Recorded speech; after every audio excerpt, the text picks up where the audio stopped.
Hello दोस्तों, स्वागत है हमारे चैनल ज्ञानवर्धन पर। मैं हूं कार्तिक। दोस्तों, आज की हमारी वीडियो का टॉपिक है 21 टाइप्स ऑफ डिसेबिलिटी। चलिए दोस्तों, कुछ बात करते हैं, कुछ खास करते हैं, फिर एक नई शुरुआत करते हैं। कोई भी जो कानून होता है वो सबसे पहले संसद में लाया जाता है, चाहे वो डिसेबिलिटी एक्ट के बारे में हम जो पढ़ रहे हैं या किसी भी एक्ट के बारे में, और उसे राज्यसभा लोकसभा में हमारे द्वारा निर्वाचित सदस्यों द्वारा पारित किया जाता है और अंत में राष्ट्रपति द्वारा उसे मान्यता प्राप्त होती है और उस पर हस्ताक्षर होते हैं और वह कानून देश में लागू हो जाता है। दोस्तों, यह कानून केंद्र सरकार द्वारा भी लाया जा सकता है और राज्य सरकार द्वारा भी, बशर्ते कि वो अपनी अपनी सूचियों में उनका जिक्र होना चाहिए। जैसे राज्य सूची पे और समवर्ती सूची पे राज्य शासन यानी कि स्टेट गवर्नमेंट रूल बना सकती है, और सिर्फ जो केंद्र सूची होती है उस पर केंद्र सरकार का ही हक होता है नियम बनाने का। और समवर्ती सूची दोनों राज्य और केंद्र दोनों आपस में कोई भी जो उचित समझे बनाया जा सकता है। एक बात और जान लेते हैं दोस्तों, अगर राज्य सरकार कोई कानून बनाती है और उसी विषय पर अगर केंद्र सरकार भी कानून बना देती है तो राज्य का कानून निरस्त हो जाता है और केंद्र सरकार का कानून ही अंत में मान्य होता है। दोस्तों, बात कर लेते हैं डिसेबिलिटी एक्ट 1995 के बारे में। इसका नाम था निःशक्त व्यक्ति समान अवसर अधिकार संरक्षण और पूर्ण भागीदारी अधिनियम 1995। इसमें 7 अलग अलग प्रकार के दिव्यांगों के बारे में जिक्र किया गया था, जिसमें से पहला है अंधता यानी कि ब्लाइंडनेस, दूसरा था लो विज़न यानी कि कम दृष्टि, तीसरा था कुष्ठ रोग मुक्त व्यक्ति यानी लेप्रोसी क्योर्ड पर्सन, चौथा है श्रवण शक्ति का ह्रास यानी कि हेयरिंग इम्पेयरमेंट जिसको आप बहरा भी बोलते हैं, पांचवा है चलन निशक्तता यानी लोकोमोटर डिसेबिलिटी, छठवा है मानसिक मंदता यानी कि मेंटल रिटार्डेशन, और जो सातवां जो आखिरी है वो था मानसिक रुग्णता यानी कि मेंटल इलनेस। दोस्तों, इन सभी कैटेगरी में अगर कोई व्यक्ति 40% से अधिक अगर प्रभावित होता है तो उसको डिसेबल्ड व्यक्ति माना जाता है। गवर्नमेंट ऑफ इंडिया के हिसाब से अगर कोई व्यक्ति 80% से अधिक प्रभावित है किसी रोग से इन सभी कैटेगरीज में, तो उसे सीवियर डिसेबिलिटी का दर्जा मिलता है। अब बात करते हैं दोस्तों आरक्षण के बारे में। तो इस एक्ट के अनुसार दिव्यांगजनों को 3% का आरक्षण सरकारी नौकरियों और अदर इंस्टीट्यूशन में दिया गया था, जिनको 3 कैटेगरी में डिवाइड किया गया था और 1% का के हिसाब से उनको आरक्षण दिया गया था। जो इस प्रकार कैटेगरी है दोस्तों, पहला है ब्लाइंडनेस और लो विज़न, इन दोनों को 1% का दिया गया था। दूसरा था हियरिंग इम्पेयरमेंट, इनको 1%, और तीसरा था लोकोमोटर डिसेबिलिटी जिसको 1%, मतलब टोटल मिला के 3% का आरक्षण इनको दिया गया था। दोस्तों, अब हम बात कर लेते हैं दिव्यांगजन अधिकार अधिनियम 2016, जो कि संसद में 2016 में पारित किया गया था और ये फिर पूरे देश में लागू किया गया। तो दोस्तों, इसकी खासियत ये थी कि इसमें 21 प्रकार की दिव्यांगताओं के बारे में बताया गया था। यानी जो पहले 7 प्रकार की दिव्यांगता की होती थी उसमें कई सारी, जैसे कि एसिड अटैक विक्टिम आपने देखा होगा मेरे थंबनेल में, और कई सारी जैसे कि बौनापन या ऐसी specific learning disability, other types की डिसेबिलिटी को इसमें शामिल किया गया जो निःशक्त अधिनियम 1995 में शामिल नहीं थी। तो दोस्तों, इसके बारे में हम लोग जान लेते हैं। तो इसमें पहली जो दिव्यांगता है जो कि हमारे 1995 के एक्ट में भी थी वो थी चलन संबंधी दिव्यांगता यानी कि लोकोमोटर डिसेबिलिटी। दूसरा इसमें है मांसपेशी दुर्विकास यानी कि मस्कुलर डिस्ट्रॉफी।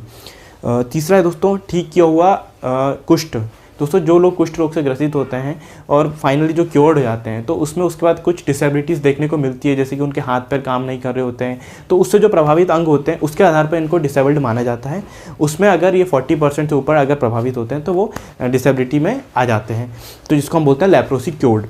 चौथा होता है दोस्तों बौनापन। दोस्तों, ये एक नई कैटेगरी है। इसमें 147 सेंटीमीटर से अगर कम हाइट का कोई व्यक्ति होता है तो वो बौनापन यानी कि 4 फीट 10 इंच, इससे कम अगर व्यक्ति या इससे कम अगर उसकी हाइट है तो वो बौनापन का शिकार है, यानी उसको डिसेबिलिटी का दर्जा प्राप्त है। पांचवा है दोस्तों प्रमस्तिष्कघात यानी सेरेब्रल पाल्सी। ये भी आपने सुना होगा दोस्तों। अब इसके बारे में डिटेल में गूगल सर्च करके देख सकते हैं कि ये क्या होता है। आज मैं सिर्फ और सिर्फ इसके टाइप्स के बारे में बात कर रहा हूँ, अभी मैं इनकी डिटेल्स के बारे में बात नहीं कर रहा हूँ। दोस्तों, नेक्स्ट है तेजाब हमला पीड़ित। दोस्तों, ये बहुत इंपॉर्टेंट है। इस पर अभी एक रिसेंटली मूवी भी बनी हुई है, छपाक नाम से, आप देख रहे होंगे, दीपिका पादुकोण, काफ़ी कंट्रोवर्सी बनी हुई है। तो एसिड अटैक विक्टिम्स को दोस्तों डिसेबिलिटी में शामिल किया गया है। एसिड अटैक का मतलब ये नहीं कि अगर किसी ने एसिड अटैक किया हुआ है और कोई जो पीड़ित व्यक्ति है उसको डिसेबिलिटी मिल जाएगी। वो डिपेंड करता है कि वो उससे कितना प्रभावित हुआ है, उसके बॉडी का उससे कितना नुकसान हुआ है दोस्तों। तो नेक्स्ट है कम दृष्टि यानी कि लो विजन, जो कि पहले भी एक्ट में था। नेक्स्ट था दृष्टिहीनता यानी ब्लाइंड, फुल ब्लाइंड, जो पूरी तरीके से देख पाने में सक्षम नहीं है, वो 100% ब्लाइंड में काउंट होता है। नेक्स्ट है दोस्तों डेफ, जिसको हम बहरा भी बोलते हैं। डेफ कैटेगरी पहले भी शामिल थी। नेक्स्ट है दोस्तों सुनने में कठिनाई यानी हार्ड ऑफ हियरिंग। ये भी एक डिसेबिलिटी का ही पार्ट है, मतलब जिन लोगों को कम सुनाई देता है उसका कुछ नॉर्म्स तय किए हुए हैं गवर्नमेंट ऑफ इंडिया ने, उनको कम दृष्टि कैटेगरी में रखा जाता है। नेक्स्ट है दोस्तों वाक और भाषा दिव्यांगता यानी language, speech and language disability.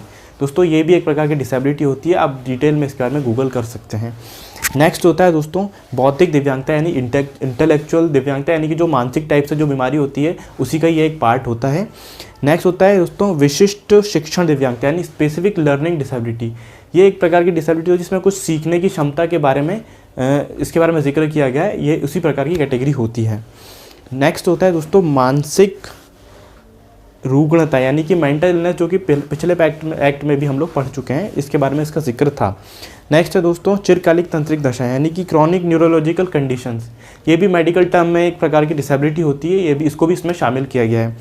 Next है बहुस्क्लेरोसिस यानी कि मल्टीपल स्क्लेरोसिस। नेक्स्ट है पार्किंसन रोग। दोस्तों आपने सुना होगा पार्किंसन रोग के बारे में, स्पेशली जो ओल्ड एज पीपल होते हैं उनको ये बीमारी होती है, कभी कभी बचपन में भी ये बीमारी हो जाती है, तो पार्किंसंस है। फिर नेक्स्ट है हीमोफीलिया। दोस्तों ये बहुत इंपॉर्टेंट है, ये ब्लड से रिलेटेड डिसेबिलिटी होती है हीमोफीलिया, जिसमें ब्लड जो क्लॉटिंग होती है ना दोस्तों वो नहीं बन पाता है, उसको ये बोलते हैं हीमोफीलिया। नेक्स्ट होता है दोस्तों थैलेसीमिया, ये भी ब्लड से रिलेटेड डिसऑर्डर है, ये भी उसी कैटेगरी में आता है।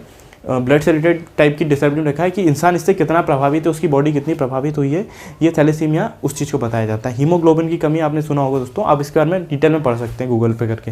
नेक्स्ट है सिकल सेल डिसीज़ यानी कि सिकल सेल डिसीज़ है, ये भी एक प्रकार की ब्लड से रिलेटेड डिसेबिलिटी होती है दोस्तों। तो दोस्तों अब हम बात करते हैं इन जो 21 टाइप्स ऑफ डिसेबिलिटी है, इसमें अगर कोई व्यक्ति 40% से अधिक प्रभावित होता है तो उसको दिव्यांगता की श्रेणी में रखा जाता है। ठीक है दोस्तों, अब हम लोग बात कर लेते हैं, जैसे कि मैं पहले बता चुका हूँ 80% से ऊपर वालों को सीवियर डिसेबिलिटी के रूप में माना जाता है और उसमें उनका अलग टाइप का प्रावधान होता है। जैसे कोई ना कोई योजना है जो अगर सेंट्रल और स्टेट गवर्नमेंट चल रही होती है, तो स्पेशली सेंट्रल गवर्नमेंट की जो स्कीम्स है वो 80% से हायर डिसेबल्ड लोगों के लिए स्पेशली चलाई जाती है, क्योंकि वो बहुत ज़्यादा डिसेबल्ड हैं। बशर्ते कि 40% तक से ऊपर और 80% से कम के जो डिसेबल्ड्स होते हैं वो थोड़े बहुत सक्षम होते हैं कुछ काम करने के लिए, इसलिए शायद उन लोगों को इसमें दर्जा नहीं दिया जाता है। पर अलग अलग राज्य सरकारों द्वारा 40% से ऊपर को दिव्यांग मानकर उनके ऊपर योजनाएँ चलाई जाती हैं। दोस्तों अब हम लोग बात करते हैं इनके आरक्षण के बारे में। तो सेंट्रल गवर्नमेंट ने 4% मिनिमम इस एक्ट में प्रावधान रखा गया डिसेबिलिटी के लिए, जो कि 4 कैटेगरी में डिवाइड किया गया है। 5 कैटेगरी में किया गया है, लेकिन उनको 4 कैटेगरी में हमारी जो स्टेट गवर्नमेंट यानी मध्य प्रदेश है वो 6% का आरक्षण देती है, क्योंकि प्रावधान ये रखा गया है कि स्टेट गवर्नमेंट अपने हिसाब से आरक्षण को संबंधी प्रावधान बढ़ा भी सकती है। तो जो सेंट्रल का नियम है वो 4% बोलता है और जो हमारे स्टेट यानी MP गवर्नमेंट का जो नियम है वो 6% बोलता है। तो इसको डिवाइड किया गया है दोस्तों, पहला दृष्टिबाधित या कम दृष्टि में, दूसरा है बहरे और कम सुनने वाले, तीसरा है लोकोमोटर डिसेबिलिटी, इसमें शामिल है दोस्तों सेरेब्रल पाल्सी, कुष्ठ रोग, मुक्त व्यक्ति, बौनापन से ग्रसित, एसिड एक्ट विक्टिम है और मस्कुलर डिस्ट्रॉफी इसमें शामिल है। और जो चौथी कैटेगरी दोस्तों वो ऑटिज्म, बौद्धिक दिव्यांगता, स्पेसिफिक लर्निंग डिसेबिलिटी और मानसिक बीमारी। और 5वीं जो है बहुदिव्यांगता। बहुदिव्यांगता वो होती है दोस्तों जो एक से अधिक दिव्यांगता से ग्रसित होते हैं वो लोग, उनको बहुदिव्यांगता बोला जाता है। तो दोस्तों इन 4 टाइप की कैटेगरी में 1.5% हमारी स्टेट गवर्नमेंट ने दिया हुआ है, मध्य प्रदेश सरकार ने, और सेंट्रल गवर्नमेंट 1% के हिसाब से इनको आरक्षण प्रदान करती है दोस्तों।